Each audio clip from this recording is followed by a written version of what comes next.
Welcome, everyone. We'll get started shortly.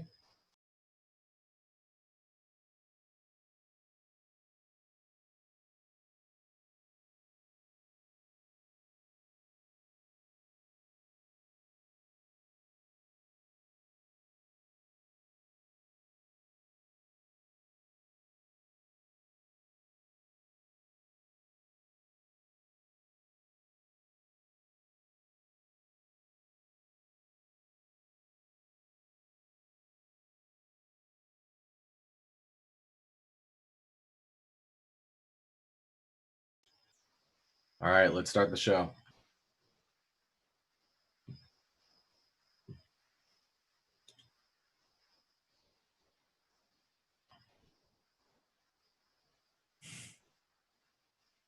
All right, I'm Tom Feston with the Wacom Community Team.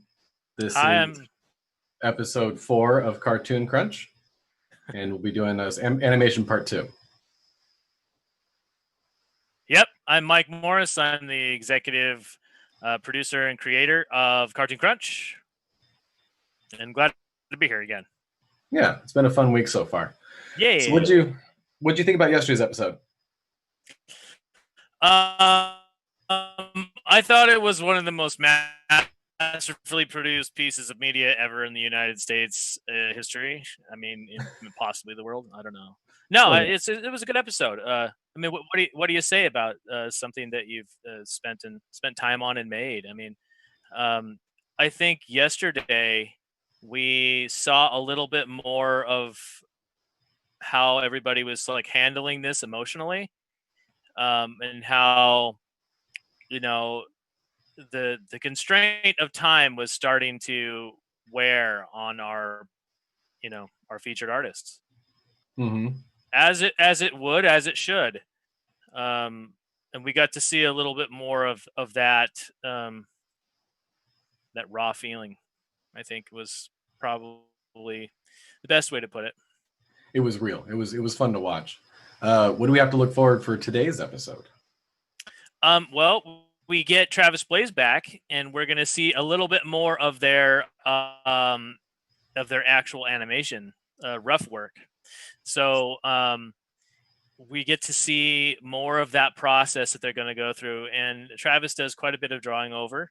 And unfortunately, we weren't able to show everything from Travis's visit.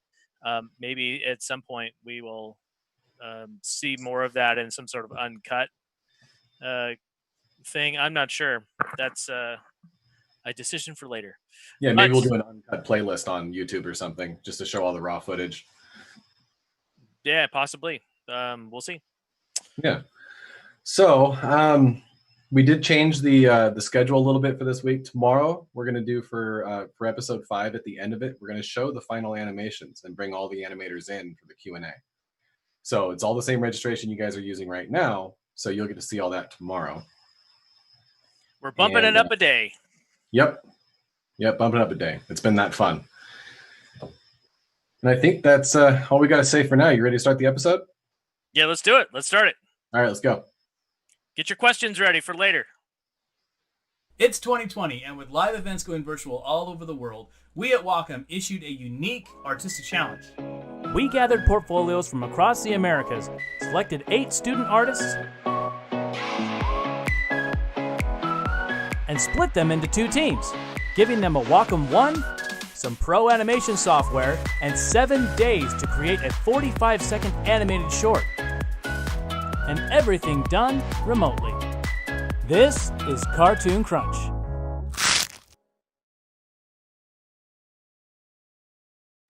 All right, everybody, welcome to day 5. Wow, you're still alive, you're still going, and this is the morning brief. So, you guys are starting in on your animation, and that's exciting to see. I've seen a few samples from Team West. I'm seen a little bit from Team East, although you guys are much more secretive about your project, not having it on the Slack chat. So I'm looking forward to everything that you guys have to put forward today. So we are continuing with animation, of course, today. We are going to have a guest mentor visit again from Travis. He's going to come and talk And then just sort of if you have scenes that you're having trouble with, or you need a little bit of extra, guidance on how to pull off a certain effect or something like that, then he'll be able to help you with that.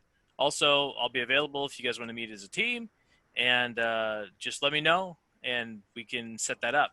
But keep going, guys. Again, you're doing fantastically, and I hope to see some more of your guys' stuff very soon. Okay? Let's get crunching. All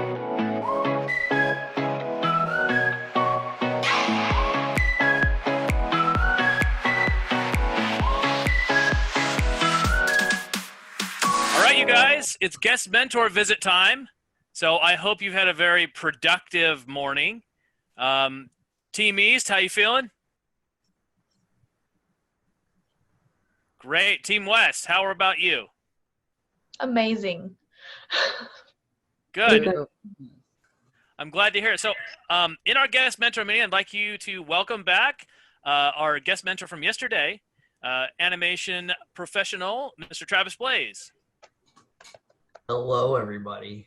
Hello. Surprise, surprise. It's me again. Yay. All right, cool. So let's do Team West for breakout, and then we'll go to Team East. All right. All right. Sounds like a plan. So let's go ahead and play this, and we'll take a look at it. So, and then we'll just go back. We'll just step through each shot that you want me to talk about. So.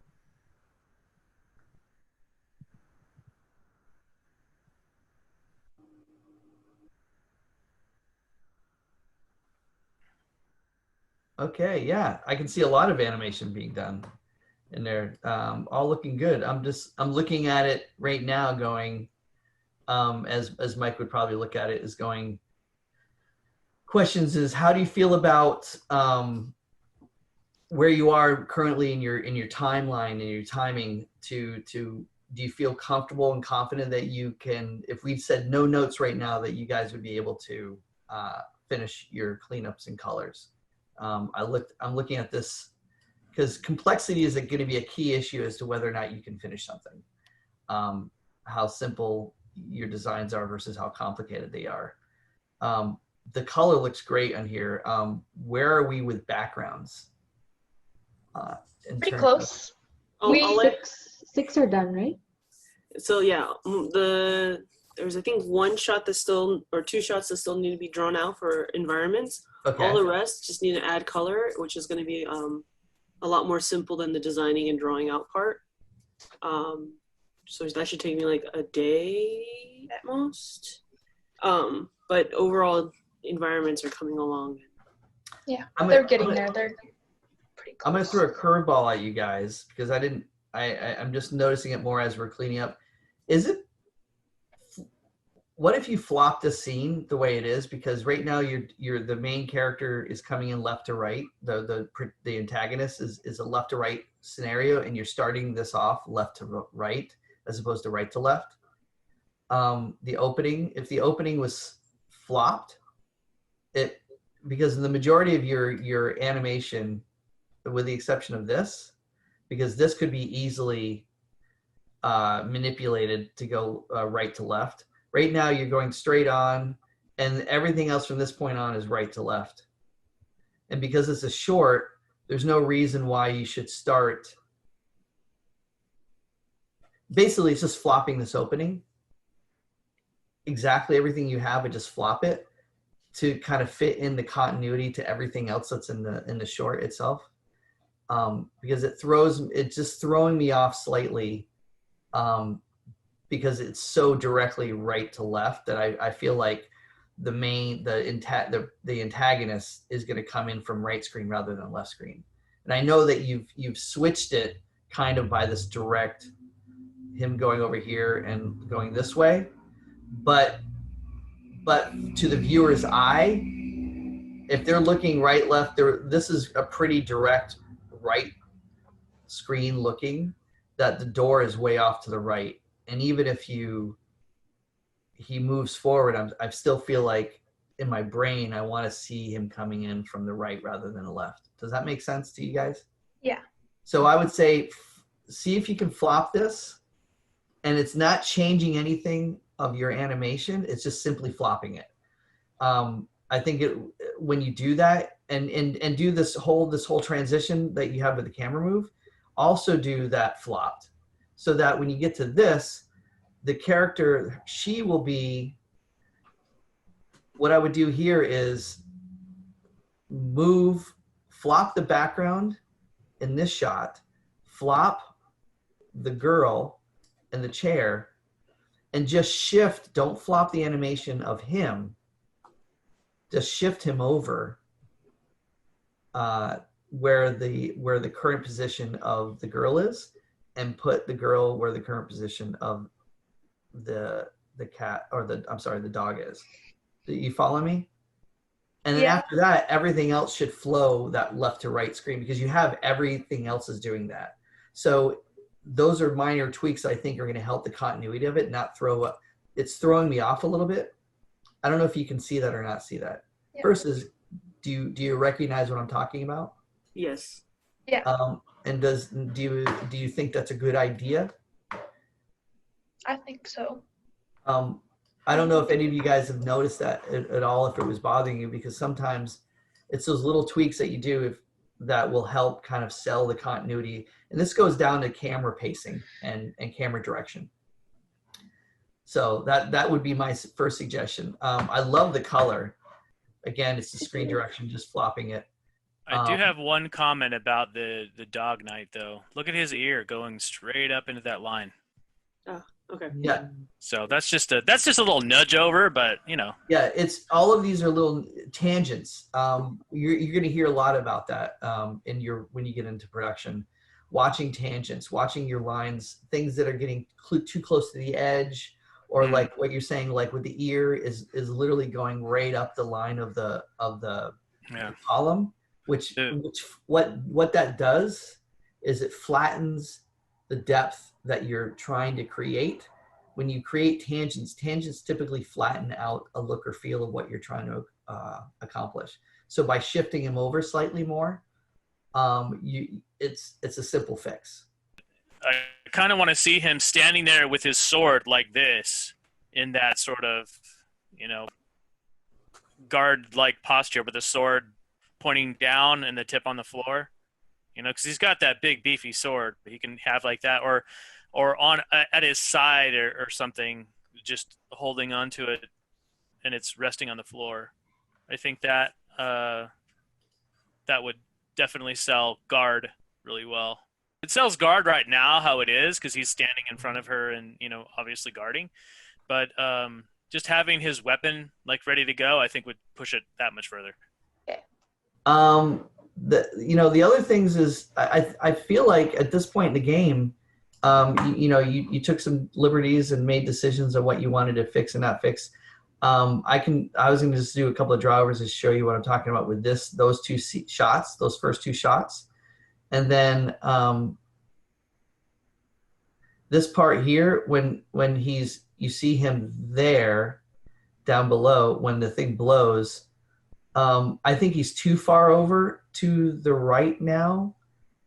I feel like he could be, and this is where I can draw things like draw over notes. I love the laser beam. That's great. Well, remember how we talked about the possibility of, like, when he first comes in, he's looking around searching for what he's looking for. Yeah. All of that could happen in this shadow. You could see the shadow shifting left to right, and then the laser kind of comes up. Just to kind of give it a little character moment. Like, I like you made the choice to kind of keep the laser and do the laser here, that maybe you can animate the shadow to kind of look like it's looking around. And then that is a nice cut into what you currently have here. To economize on time, if you could put some kind of, and again, if you guys don't, if you disagree, it's completely your project, but having that, keeping exactly what you have, but throwing that overlay in, that's sort of like the Terminator, the first Terminator, when he looks around and he's seeing Sarah Connor or whoever, and he's analyzing who they are. And then have a little bit more time as he's moving forward. And at the very last second, yeah, I like that. I like this coming in. I'm just wondering if you could delay timing wise by a few more frames, having this come in, having him get a little bit closer to her before this blast comes in, because I feel like we're almost missing the moment, the impact. Like I would literally like delay this frame coming in for another 2 frames, so you're getting maybe 2 positions closer to her. You want to feel like it's almost on top of her, because before this thing comes in, I really feel like you want to have time for the audience to kind of feel like, oh my God, we're almost on top of her. And then bam, the flash comes in, and then we're right there to really sell that moment, like of impact.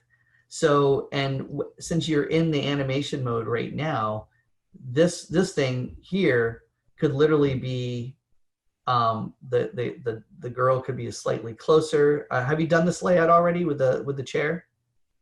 No, not this one. Not this one. Okay.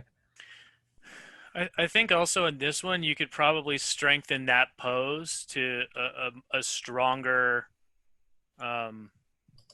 stronger body position for him, because you're kind of breaking up some of the lines that could be there. Strengthen the pose. Yes, I agree. I think you could. Travis, I've got a quick draw over for that one. Okay, let me see it. Yep. So you got this sort of straight opposing line, because what you have right now is this leg back and this leg forward, which sort of makes this. If you put this leg back, it'll have a very straight opposing curve, and it'll have a very clear silhouette. Okay. So it's something to think about. Mm-hmm. Again, you do the ink test, where you just, trace it out.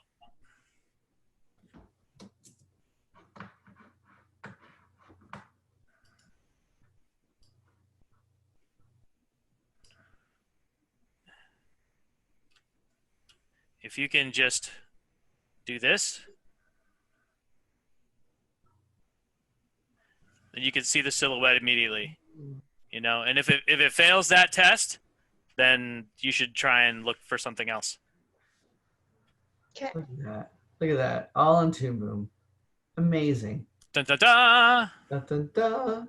So moving forward, I think this is great. I would say, for continuity's sake, when you're going into, he pushes back, I would almost like to see in this pose, the Rumba robot. I'd like to see him hit the left screen doorway frame and then bounce over. Slide, bam, catch itself, and then boom, boom, and then shoot forward again. So you kind of started doing it here, but you need to push it a little bit further before he settles and gets in. So it's kind of like a 1, 2, 3 settle, and then we cut.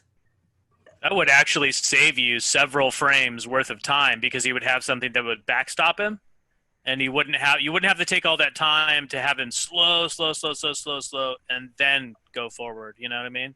Because it wouldn't look natural otherwise. We want to feel like he's a little thrown off, and again, to me, it's about selling the idea that this robot's a Rumba for the end, for it to pay off in the end. And just make sure when you get to this cut that you match cut the same position and pose that you have in this shot. Make sure it's the same, similar position and pose. This is where those little continuity in actions occur. So that's one thing to consider. And then when you go into here, that pose is great. Now you hadn't made the change. I see a star over to the right. What is that star for? Originally, it was just like the star stands for shots that the story could work if they weren't in there. We haven't gone around to doing your Roomba note, but I think we plan on adding like the making sure that this perspective is pushed a little bit more, and you see a little bit of the Roomba, and you see the laser light coming down, and you know, in this shot, to sell that. And then it goes into this, which I like. Boom. And he goes running forward, and I like this. The only question I have to make it clear is the left screen. Now this is supposed to be almost finished shot. I love the pose of the dog. I'm just a little unclear of like what the robot is. Maybe it needs to be more like this, or if you're looking at an upshot of him, maybe it's more of this kind of shot with the laser. Does that make sense? Maybe you're looking more like that. Yeah, that makes sense.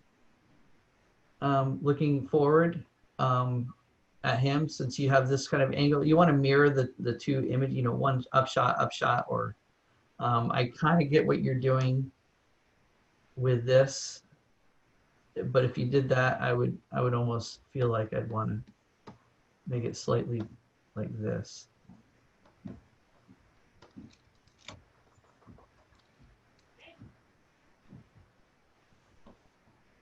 And then after that, I think going into all of this is great.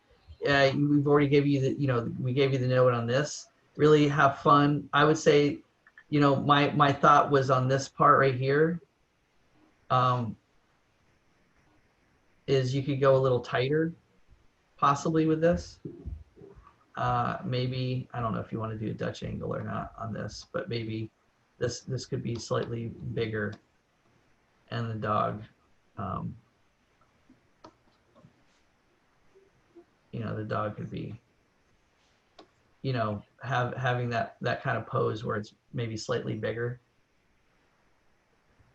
But then again, it's fun to see a little bit more of the layout of the background, and make sure that when you do this layout for the room, that the room feels like kind of like what Mike did with his short. Make sure the room has elements of what her room feels like, what the throne room felt like. Like I love the chair that she was in, because it totally makes me feel like this shot totally makes me feel like she's in that, you know, going from her little chair that she's in to the throne, which is pretty cool. My only thing is for this shot here, which is all great, I'm wondering if you could scale him up by 10 or 20%, maybe 10% bigger, so that this is more here, and you still have the corgi. You know, you don't want to block, you don't want it to hit up here, but maybe it's somewhere like right in here. Maybe drop this down.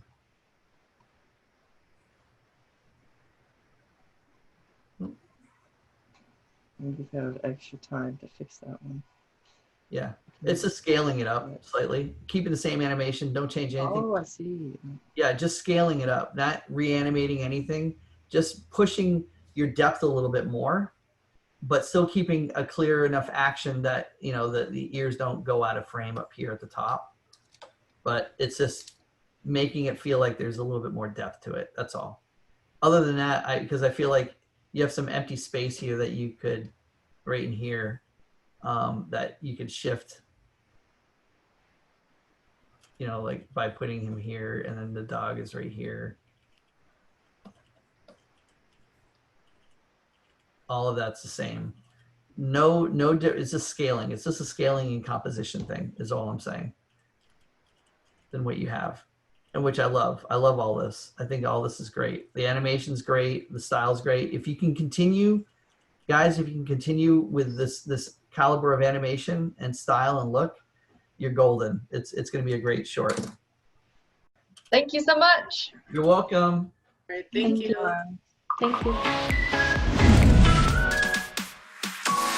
Okay, so the first thing I'm going to do is I'm going to look at the intro. Is that good to look at right now?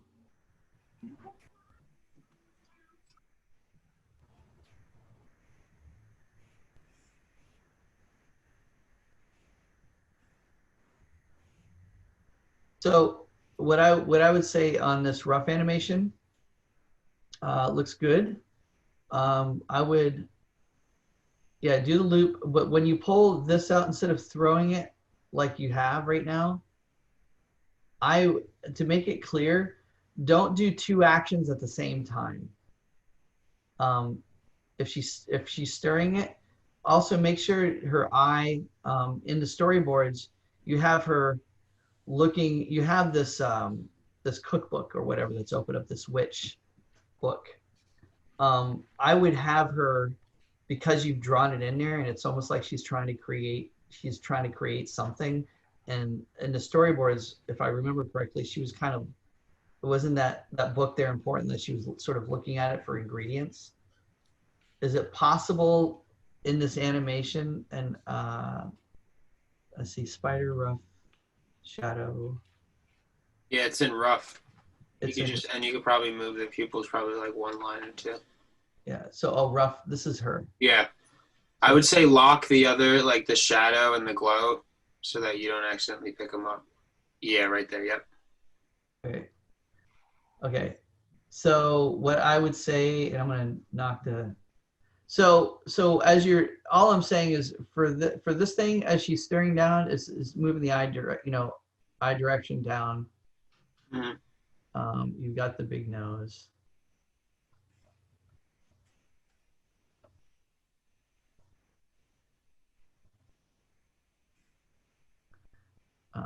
The book, I think the book element is important, so that as she's looking at this and she's staring, just keeping that eye direction. I like the stir, works fine for me.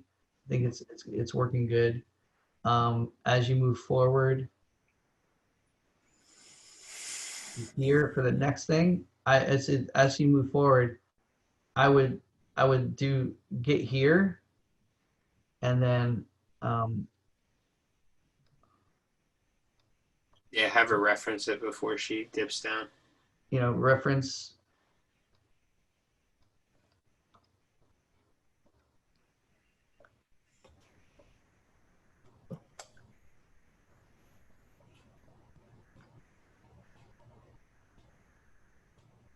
And then she can even pull it in slightly.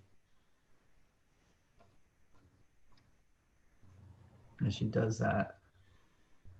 So that when she's here, she can, I know you're keeping it in one position, but I almost feel like if she looked down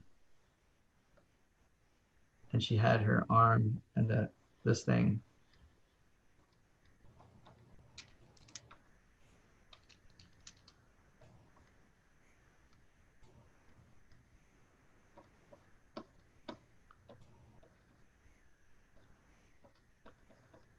keeping that moon,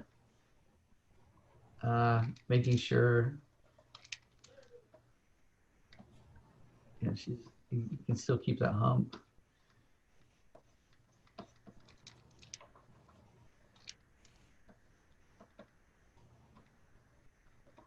However she is with her hair.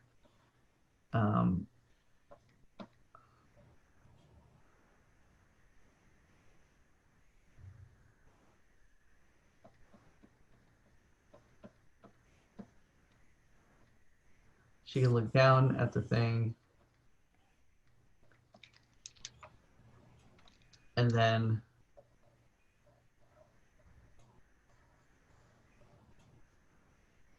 instead of this extra swoop, take the time to, in the same timing, you go from that pose, looking over, to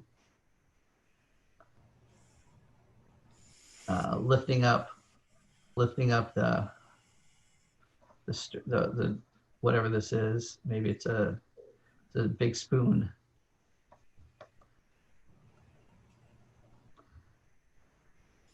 Or you could just leave it in the pot and not throw it. Yeah, you could leave it in a pot.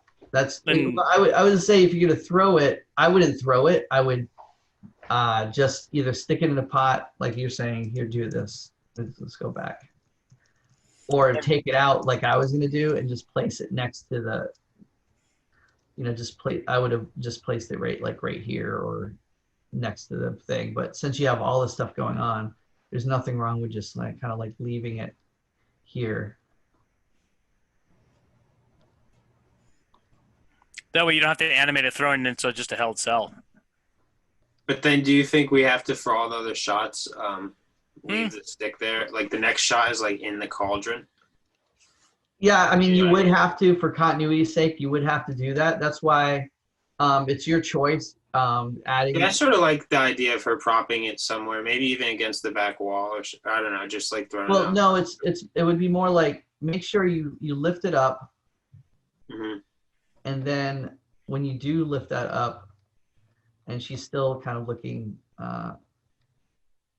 she's looking down at this. And her hand, you keep bringing your hand right here. Yeah, 'cause you could have her put it down while you're anticing, doing the anticipation to reach for the eyeball. So she is like, taking it out and then and then going down and getting something. So the pose is, stir, stir, stir, looks over. Then puts it over. We can just have her place it here. She can literally just place it like there in the middle of the book. In the middle of the book, it doesn't. It's a placeholder because at this point she's putting in. At this point, the book isn't even important anymore because we don't go back. We don't refer back to the book after this. Correct. So you can, keep it within proximity of what you're doing because you don't want to break the silhouette and create something, you can have her hand, like I said, right here. And then, she can just lean back slightly. Like she's already looking to do the next thing.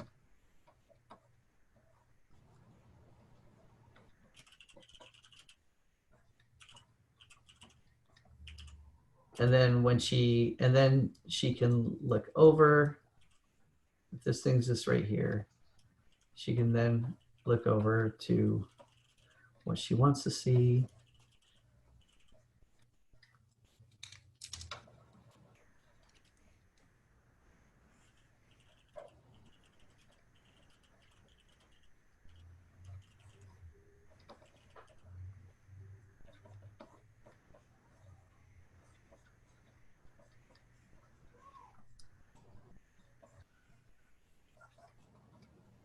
So, it could be like her hand right here.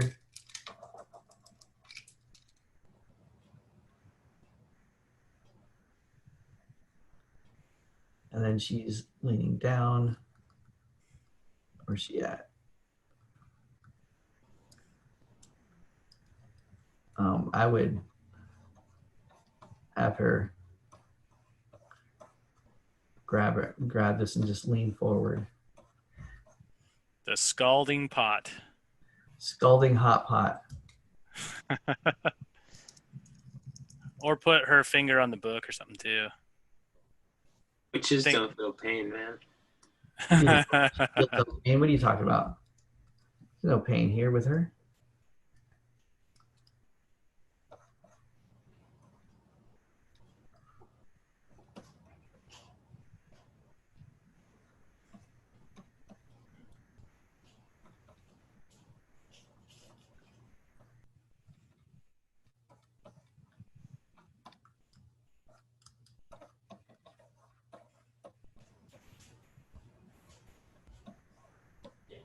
And when you animate, it's especially in your first passes, it's it's okay to go really super simple like this, like I have.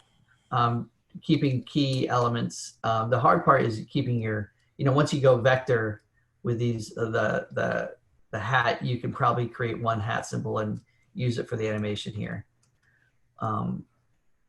Because once you go vector, you never go back. Not true, but hey, that's okay. Let's put this right here. Drawing in vector is like dark chocolate. Once you get into it, you just don't. Yeah, I love dark chocolate. Dark chocolate's one of my favorite. So let's see here. Lean forward. See the hunch. She has a hunch, so making sure that hunch is there. We already know she's going behind. She's reaching down, and then when she comes up, that way you're getting rid of all of this action right here, simplifying it, and you're staying within that pose, and you're just putting it down, putting it up, and then leaning forward. Does that make sense, guys? Okay, so the one that Kim just sent me, should I download that? And then does that have the animatic in it? It has a bit of the animatic in the beginning because I went from that, but then the next scene I think is like six or five. Then it's my animation from that on. Okay. Okay, so all this looks good. Her coming up, that looks great.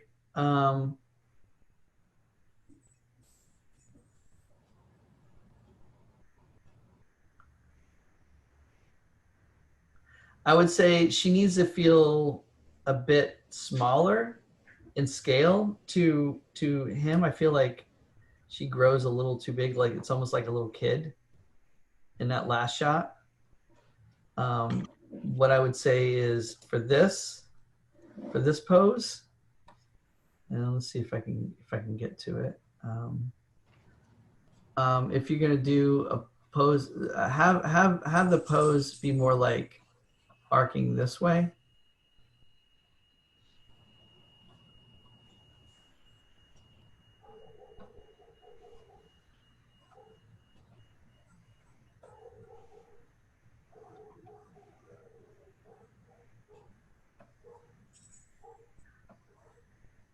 And is he wearing the hat? Oh, you threw the hat in. That's right, the hat. You threw the hat in. Right, correct. Did you make sure the layout has that mustache in the pictures? Mm-hmm. Yeah. So that when this, I would push the pose. Casey was on it. Yep. I would push the pose more like this, so that, and I might even consider dropping. Let's see here. I'm gonna do this right here. I'm gonna grab this.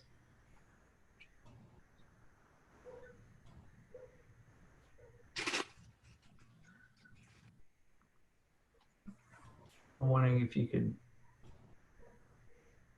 just give it a little bit more clear like this. And then where are we? As we move forward, it drops down into this pose.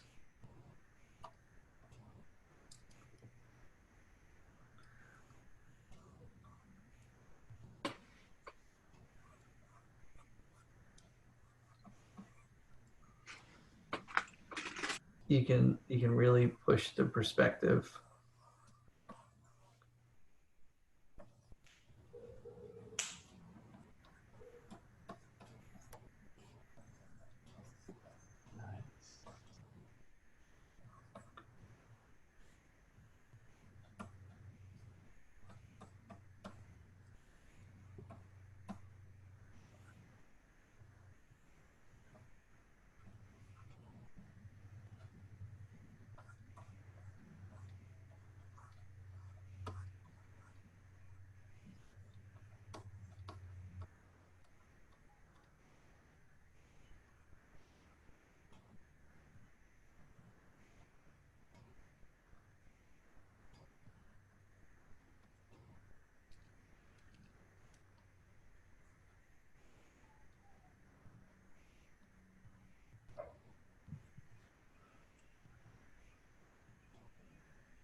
so that you have a change of posing. Let's see here, right there. Leans forward.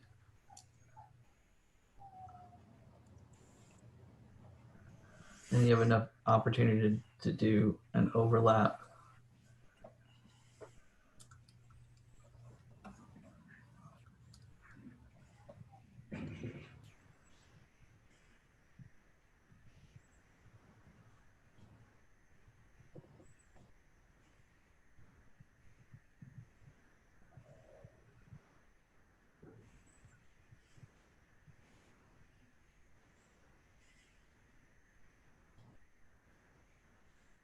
Trying to think of, that's a shape there, take a shape there.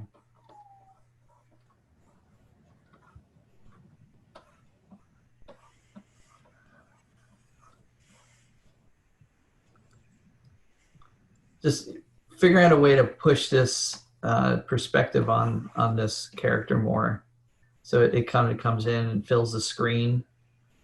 Does that make sense? Yeah, totally. So you're pushing it back a little bit, and then as it leans forward, I might even do. So it goes from this pose to then leaning forward. And I'm wondering if you can even. I think you can take some of the elements that you have, Kim, right there, and just sort of push that perspective of using the drawing that you do have, and then just, sizing the different elements to fit.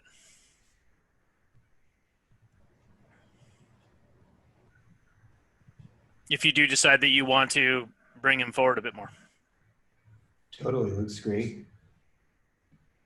I'm giving you just a simple blocking. Hand, elbow, elbow. Maybe. Let's do this.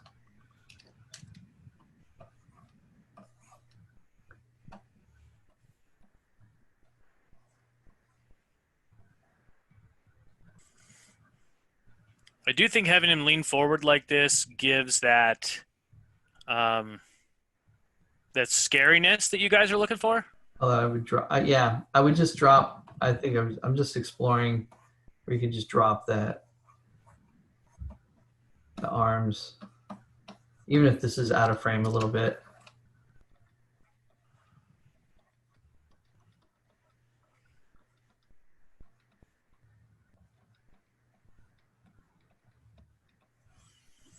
So anyways, leaning forward, get rid of, let's get rid of that one. I like that. Let's just do something like that, or maybe that one. Let's just keep it at that. Take the note. Yeah, apologize that they're rough, but we're trying to crank through this fast. But hopefully that helps in terms of how you can push the poses a little bit more. Yeah, we did a lot. Okay. All right. Well, with that being said, I think we're good to go on this end. All right, you guys. Let's see if we can get Team West back in here really quick. Well, thank you, Travis, for coming in and helping out and laying down a little bit of instruction for our next year. It was my pleasure to do all that. I hope that was helpful, guys. I know it's a lot of work, but you guys are all both your teams are doing great. So just keep doing it. Plug it away. You got a solid story. You just gotta finish it. All right, you guys. Thanks, Travis. All right. See you guys. Take care. Bye. I mean, I'm pretty sure I won't be the same artist after this event, but I don't know exactly how different I'll be. I still need time to absorb it, I guess. When I started doing the layouts, I didn't really have any idea in mind, like stylistically what I wanted to go for. And on the second day when we were given that note about how it looked like the UPA style, I was just like, oh, okay, that's like what we're going for. And I think ever since then, it's that actually, just that one note helped a lot coming up with the rest of the film stylistically. And I'm glad that we went that route, because if everything was a lot more detailed or more shaded, it would have taken a lot more time to get the layouts done. But I think that we were able to find a style that looked good and was also simple enough to fit this project that only has a limited amount of time. It feels like it's been longer than a week actually for me. Yeah. Yeah. It went by fast, but then like I feel like we've done this for longer. I don't know how to Like explain parts it. of it went really slow, and then other parts were like whoosh. Feels like my whole life already. And add that to animation. Animation also distorts time because I feel like time flies by when I'm animating. So Yeah, I'm amazed at how fast everyone is working. Yeah, especially Daniel and Annie. It seems like they're just producing animations so quick.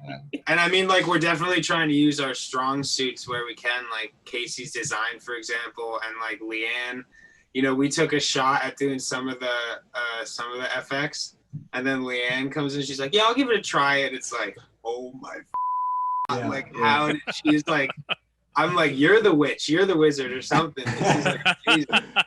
Hey, So Dylan, I don't know how you feel about that, but to me, it's like I'm doing one drawing and then suddenly Leanne uploads like 5. And she's Yeah, she's she's like, quick. "Oh, I did that in an hour." Like, okay, I'm still in the same scene. Thanks to Annie, she's been like churning out a lot of like, work the past few days. Oh, I was just saying, me and Leanna are gonna have to have a showdown or something.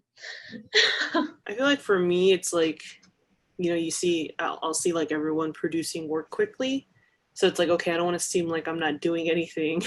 Let me produce at their level.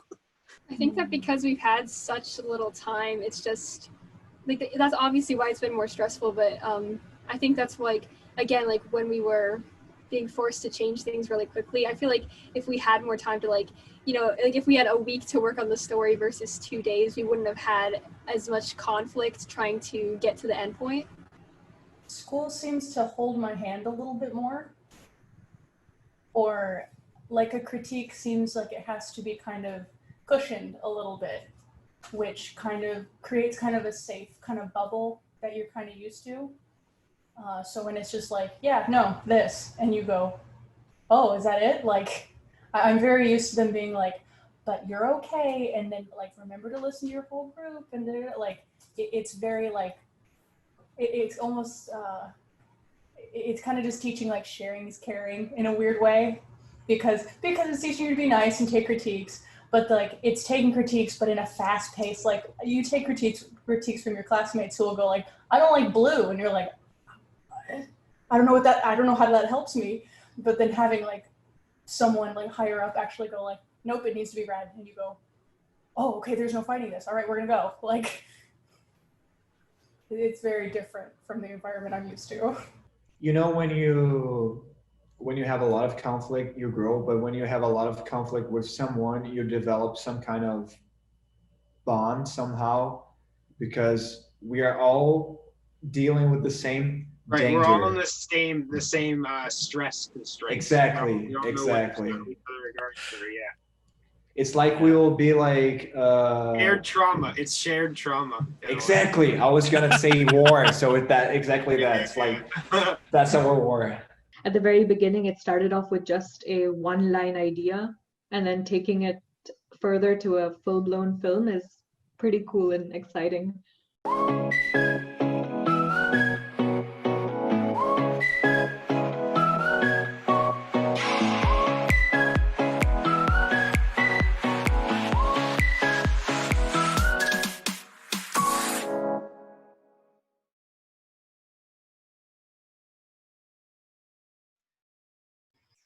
Welcome back, everybody. So what do you think about that episode, Mike? I was going to ask you first. What did you think about the episode? I thought it was pretty good. Yeah. What was your Travis favorite has a lot part? of really good information for these animators. He's really, really good at this stuff. He is, you know, and I would give a little shout out to his sketch to animate draw over Mondays. Yeah. Yeah. Where do they show that? Sketchtoanimate.com, I'm sure, is where you can get more information on that. We'll put that in the chat. Yep. I mean, any of our mentors, they all have social media presence. Like you can find Luciano at Luciano Herrera 81 on Instagram. Jeff Ranjo has one. I think it's just Jeff_Ranjo on Instagram. And so all these guys have a social media presence, and I'm sure they wouldn't mind you following their artwork. Yeah, we'll put them in the chat too. Cool. So everyone can see that. And all the artists that are featured here on Cartoon Crunch, you can check them out on social media. Maybe you can you can ask them questions tomorrow. Because we're going to have the live Q&A, so you can ask them all kinds of questions. But speaking of Q&A, we have some questions from our audience here, right? We've got quite a few. I'm just going to go down the list so we can try to get through them all in the 10 minutes that we have. Okay, let's do it. Rapid fire. First one. How does a cartoonist submit a portfolio to an animation studio these days, with COVID being a factor? It really didn't change that much. A lot of portfolios are submitted online digitally. So you can submit a website, you can submit like your art page, your Instagram account in some cases. If you have a specialized curated Instagram account where it's not just, photos of you and your dog, or, hanging out with your girlfriend or something, it's specifically for your art and your art only. And as far as studios, each studio is different. Each studio has different requirements that they would like you to, submit your portfolio this way or that way. So, once live shows become a thing again, then, you can bring your iPad or whatever to show people, or a paper portfolio. Yeah, we found that even with what we do, that very specific Instagrams are very important. We're always looking at them to find new artists to work with. Yep. All right, next question. What dimensions are they using for the animation in pixels? Just high definition 1080p. So 1920 by 1080 square pixels. So does anyone animate in 4K? Yet? I'm sure that somebody's doing 4K. We didn't require that of these artists because we knew it would just increase render time, and we wouldn't be able to show it online quite as easily. So, but they did their films in Harmony, so technically they could up-res it to 4K because that's all vector. So if we wanted to do it and have exports in 4K, we could. Yeah, doesn't vector upscale infinitely, basically? Yeah, it's all based on math. It's, if you always wondered what your high school algebra was for, it is for vector drawing. Harmony will do it for you. It will. And then for the animations, what's the frame per second? 24. 24? Pretty standard. I mean, there was another question down the list too about frame rate. So if you guys are up on your film history, the reason that 24 frames a second is sort of the standard for animation. It's the bare minimum to get what's called persistence of motion. So we're showing these pictures one frame at a time. So it's just a split second flash of what used to be pictures on a film strip. So you just play them fast enough and it looks like it's moving. And your eye has this persistence of motion that perceives motion where there actually is just flashing images. One of the reasons that movies used to be called flicks was because of the flicker from the projector. I didn't know that. Yep. Pro tip for the rest of you guys. Yeah, so 24 frames was the bare minimum that you could get smooth motion out of. Cool. I thought this one was kind of interesting. Do you have to be able to draw to enjoy to animate? I thought no. No, you don't. I mean, CG animation has proven that. It's if you want to do good animation, you should be able to have a good sense of timing. I mean, drawing is important, at least having some sort of drawing skill. But if your drawing skill isn't like highly developed, then you might want to consider computer generated animation. That might be for you. Or, animating with somebody else's 2D Harmony rig or something like that. That way somebody else is doing like the main artwork, and then you're just animating it and making it come to life. But I mean, you don't have to be great at drawing to do that, but you do have to be a good actor, and you have to be good at timing. Yeah, and with practice, the drawing is going to get better anyways. Yeah, you always have to practice. Mm-hmm. So what tablets were the animators using in this? Most of them were using Wacom ones, which we have a promo for from some of our sponsors. So check them out. I'm sure Peter, one of our admins, is going to post the that'll discount pop up code. soon in the chat. I hope so. Yeah, they were all issued a Wacom one. I think a couple people had some 22 HD tablets beforehand. I believe so, yeah. Or some 22-inch tablets. Mm-hmm. So we weren't going to tell them, no, you can't use your tablet. You have to use the Wacom one. We wanted them to be able to use what they were used to. Yeah. But it had to be a Wacom device. Of course. So I mean, it's the only thing that works for animation. Yeah. I mean, it's still the best that that there is out there. So when you're animating and you're creating these animations, does the brush you use really matter? I think that's mostly just a stylistic thing. Yeah.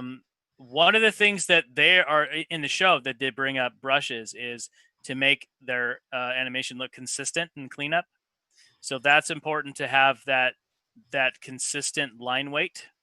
So it doesn't look like, the line's going thick in one scene and thin in the other scene, and thick in one scene and thin, and like boiling back and forth. So that's important to have your line widths consistent, which could lend itself to you having specialized brushes that you share across the team. Okay. So this one I don't really know what it is, but do you use smear shots when animating? So what are they, to educate me, and do people use them? So smears were a technique that was developed early on in animation. What you do is you have two poses. You have pose A and pose B. And then you know how if you wave your hand really fast, it makes like sort of multiple images.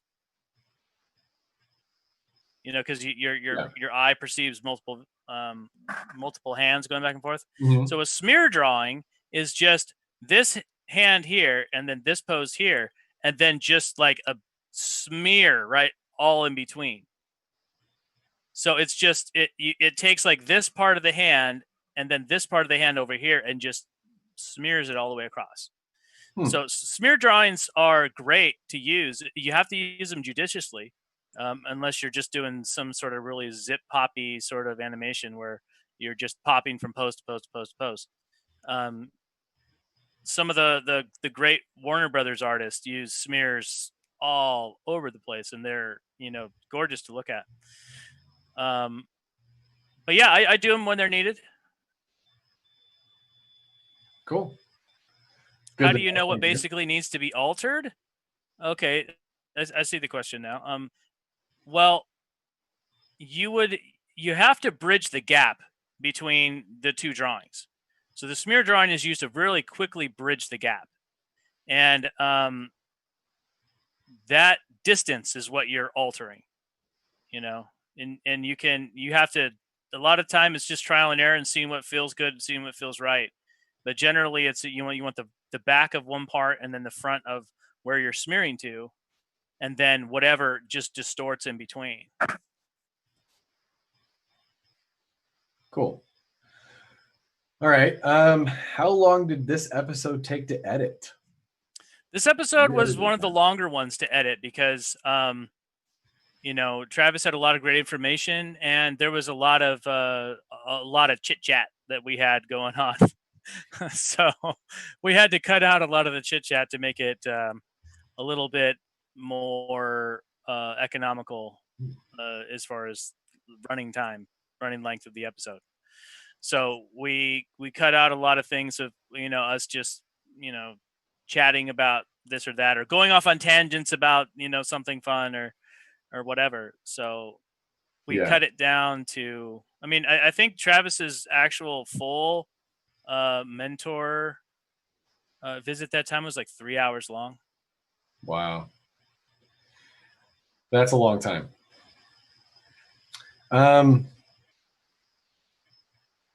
So how'd they go about adding sound? We haven't had that question yet. That's an interesting one. Sound is generally done in post. So that's actually a good segue into our next episode tomorrow, where they're going to be doing post and delivery. That's cool. But most of the sound, the impetus was that you want to do like what's called pin drop or needle drop sound, where you don't necessarily have to time everything out to the way it was, the way it's supposed to go. Charles, our editor, helped out a little bit with showing them what to do with sound and how to add it. I think a lot of them knew how to do it already, but generally sound is added either in post or you can add it when you're animating, as a bit of soundtrack and harmony. Cool. And we had a couple of sound people on those teams too, right? Like Kim did the sound on the East team. Yeah. Team East had Kim and Dylan, so they both sort of tag teamed that. And cool. Team West, I don't think they had any sound people, so we helped them out on our post team. Helped them out. That's cool. Real nice of you. We're out of time. Nice of Charles. Yeah, Charles is amazing, by the way. He really helped us along. Oh yeah, I just want to give a quick shout out to Charles. Charles T. Jones. This show would not be possible without his help at all. It would not have come to pass. Yeah, and we're gonna see him tomorrow, right? Yes, we will. Okay. So one question for you before we wrap this up. Yes. Since you're an animator. Yeah. What's the hardest part of the body to animate, the face or the hands? Both have a lot of really intricate subtleties, so that's really a toss-up. And again, it's different for every artist. Sometimes different facial expressions get hard to draw. Sometimes different hand positions get hard to draw. I mean, you can break them down into their basic building blocks, but I don't think it's like a fair comparison because they're both have their different things that are hard to draw about them. Mm-hmm. So I wouldn't say some people struggle with faces and then don't struggle with hands, and some are the exact opposite. So everyone's got their expertise. Yeah, everybody's got things that they're good at and things that they're not, and you try and play to your strengths and mitigate your weaknesses. Good advice. So, what do we have to look forward to tomorrow? Tomorrow's a big day. Tomorrow's a big day. We have a lot to look forward to tomorrow because we have the post episode, and then so we're going to see them a little bit finishing off their films and their last interviews that they did, and then after that, we are going to actually see their films and meet the artists and do a live question and answer session, and you guys will be able to ask them directly all their questions. Oh yeah, it's going to be a wild night. Yeah, it's going to be really fun. Well, any last words before we shut this down? There was one question. Will there be a longer director's cut of the series? I don't know. I mean, I'd hope so. I'm pretty happy with how the show has turned out. So yeah, it's kind of going to be a really cool one and done sort of deal. But we have all the content in case we want to use it later. So. Yeah, if anything, I did do a mentor session with the teams myself, so we might release that. Yeah, why didn't we have that? Yeah, we might do that. It was, cool. We did it so I made the decision to cut that part out because we didn't have time and we wanted to, there was plenty of screen time with me and not as much time. With our guest mentors, which is more important. On the side, if you want to edit that together into a video, I can post that to our YouTube channel. So keep that in mind. Okay, yeah, some stuff will come out later. We'll see. We'll see what we have time for and what we can get done. Cool. All right. Well, I guess that's it. I'll see you guys tomorrow, Mike. I'll be talking to you off and on. So okay, sounds good. Have a good night, everybody. All right, bye, everybody. See you tomorrow.